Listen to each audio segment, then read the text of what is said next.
episode 3 of the team mock drafts. We're sticking with the AFC West and the good old man down there with the shades or above, or I don't even know what it's going to be when we're recording. Tyler, how are you feeling about the Chargers, man? Awesome. So we've covered the Broncos and the Chiefs. A lot of defensive-oriented picks. I feel like the Chargers are about the same way, but we're going to get to our first electric player of the draft here, and he falls right into our lap. I think we talked about it a little bit before. There's no way in hell we aren't going to it, right?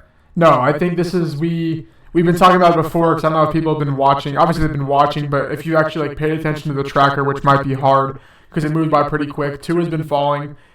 I think it's just injury concerns they work it into the computer, the AI picking.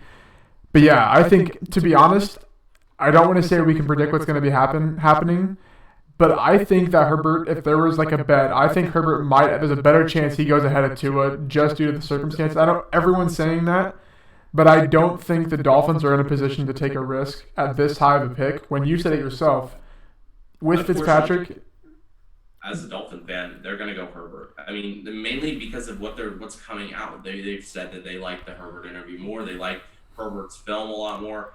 I mean, I may not agree with it, but Herbert's probably going to go to the Dolphins. And I won't hate it as much because I'm kind of prepared for it already. So getting Tua there at that pick, that's a team. The Chargers are a team that can take that risk.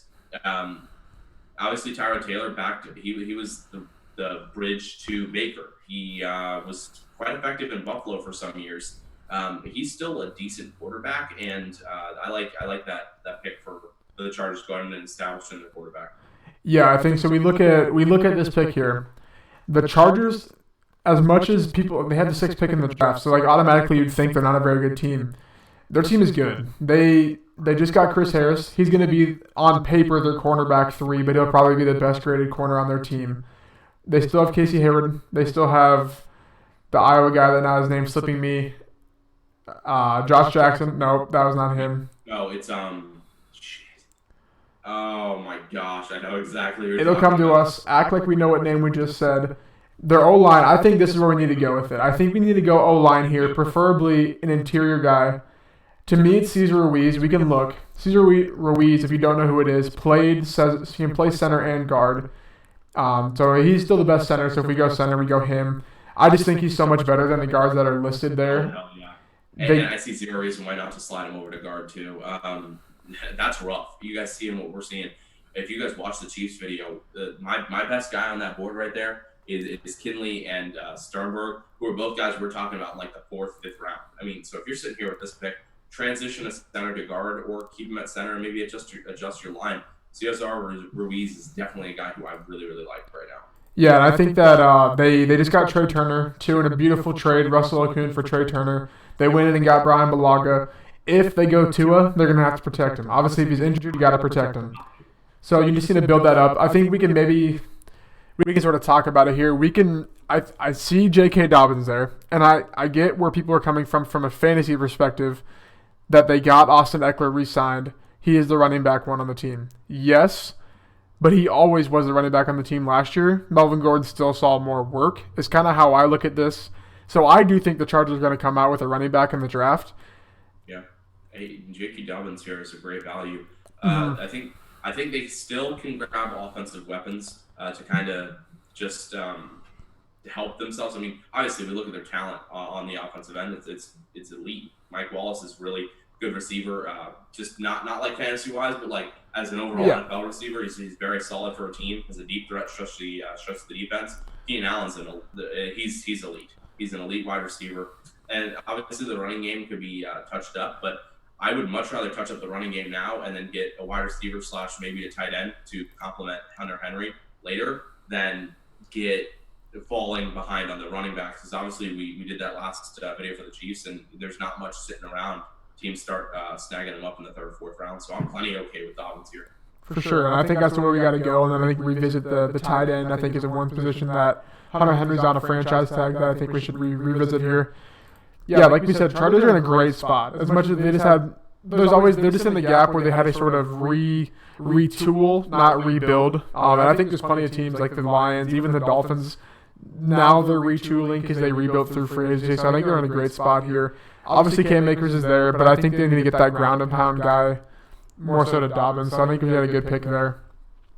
I think this is where we should visit the tight end spot, maybe the receiver spot, just because, like I said, Hunter Henry's a free agent, franchise tag, will be a free agent unless they sign him long term, has had injury concerns, and even when Hunter Henry was kind of banged up, they still had Antonio Gates. Might have been more of a Phillip Rivers thing, but I think they're going to need a little bit of depth here if they're trying to compete. To me, I think it's going to be tight end, just because I think the receivers here are all kind of on the same tier. And I think that their focus should be on the middle of the field more so than a wide receiver 3, if that kind of makes sense. What are your thoughts? Yeah, no, I agree here. Hunter Henry's a really good tight end. But this is a team who in past years has been quite effective with the dual tight end system. I like Albert. Oh, I'm not going to try it. You guys don't get too awkward. I don't know. Great job. My favorite tight end though in this class, who I'm pretty sure is already gone, Hunter Bryant, not Harrison Bryant. Hunter Bryant, he's definitely gone by now, I think. Yeah, he's incredible. I mean, he's the best tight end in this class. Yeah, I think there's more gap than people think. That's so unfortunate that he just went off. That kind of hurts me inside. Would have been a great pick for them. Easton, favorite target. He's basically a wide receiver tight end. It would have been an awesome pick for the Chargers here. But I'm good with Albert O here. Yeah, I agree. I think he's the move. I think he's more of a versatile tight end in terms of blocking and receiving, whereas Henry's more of the blocking or more of the receiving tight end. Good compliment there.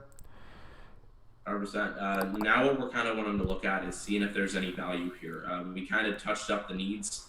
We're looking at to see if we can grab a really high-rated guy that's just falling down the boards. We're looking to see if we can get maybe a complement player to their defense. I mean, literally anything that's sitting around here. So we're sitting here with this pick, and where would you want to go here? Offensive line could be. You could throw another piece there. I say we should look at the defensive secondary pieces just to be safe. If there's not really a screaming value, I don't see anything there. Nothing really there. So yeah, I think we should revisit the O line. I will say, set on the safety end, Jerry's a really good player for Georgia. Can run stop as well as playing coverage. I really liked him in the back end of Georgia's defense. I think we could maybe even get to him later, so I'm not really too concerned about trying to cover that up. Offensive line's potentially a move here, though. What's your thoughts on that? Yeah, I think that we need to look at it.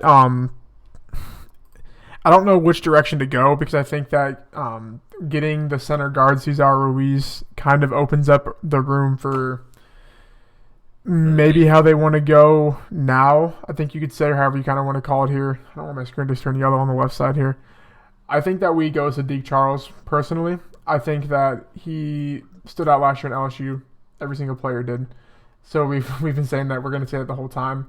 I just think he's probably the best available offensive lineman when you mix in guards and tackles combined. We take Jonah Jackson and all the other ones. We think we need to be a little bit realistic with he's not going to fall to everyone, or you know what I'm saying? So I think that Sadiq Charles is probably the pick here. What are you thinking? I can roll with that. Offensive line was kind of my move. Why not get two guys that you could potentially start or at least have fight for a position? I think Cesar Ruiz is a really good plug-in kind of guy for a line.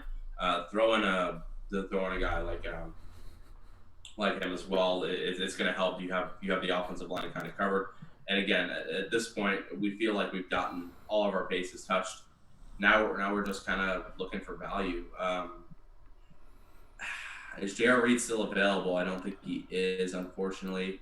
That would be a guy I would be looking at.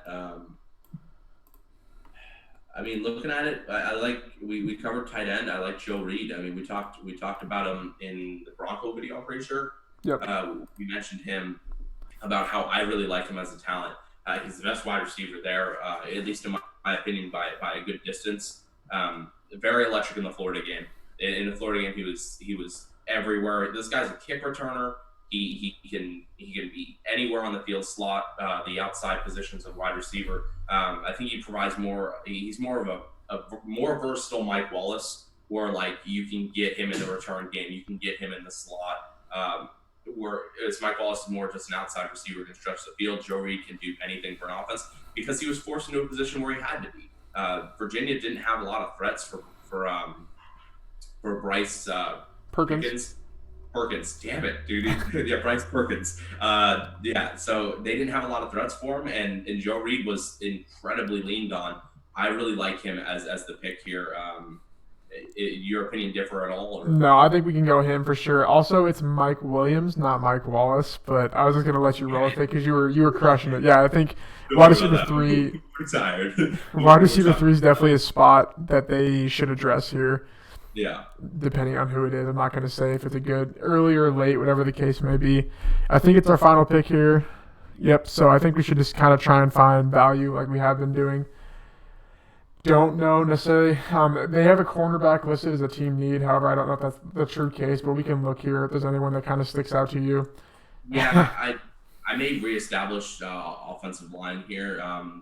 Go to the center position. See if he's there.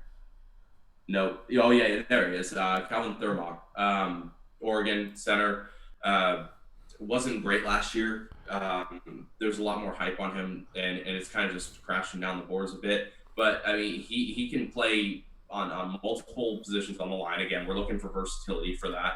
I think he's a good player to just kind of be as a backup and in the situation where they get guys that get hurt. Because let's be honest, the Chargers were the most banged up offensive line last year.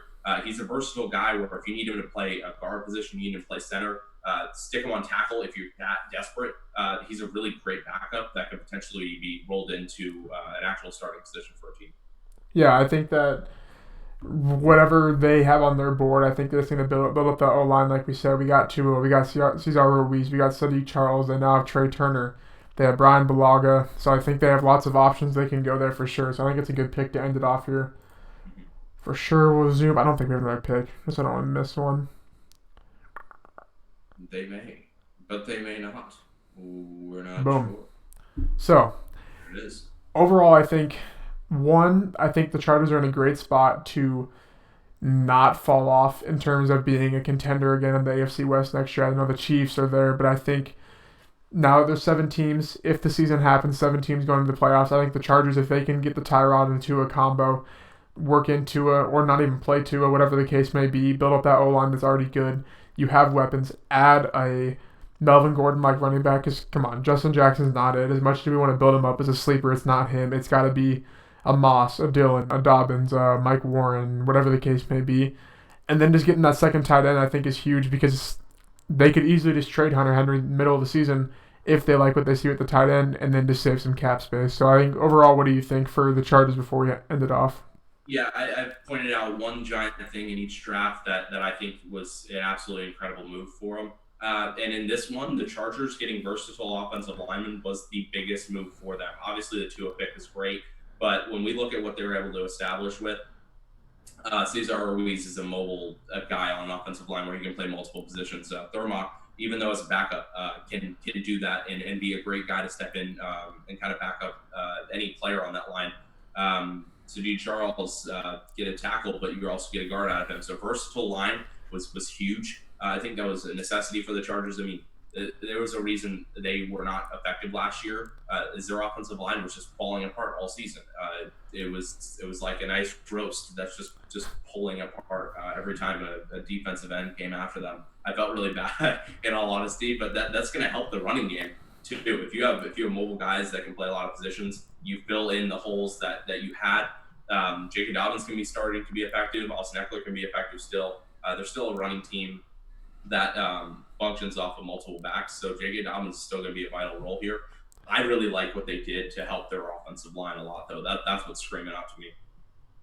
Yeah, I think we're going to like every draft because people are following. We're getting value. We don't know how it's going to work, but I think it's another great one for sure. But yeah, besides that, I think we did another good job. We got one more team, the Las Vegas Raiders. The Raiders. Left in the AFC West, so these are all coming out on the same day. I think we established we don't know these, so all the AFC West will be on the same day. So I'll put links down below. I'll put the little cool thing at the top. Watch them all. Like, subscribe, comment.